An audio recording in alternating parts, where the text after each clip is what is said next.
Ночевать сегодня устроились кто где. Палатки, Семен, парни вот вдвоем в машине. Я в гамаке спал. Игорь тоже вон в гамаке развалился.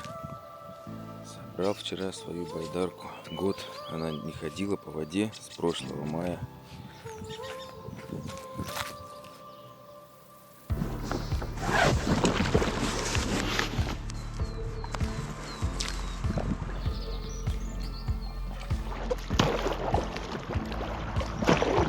И теперь можно просто вот так вот самосплавом вниз по течению побалдеть.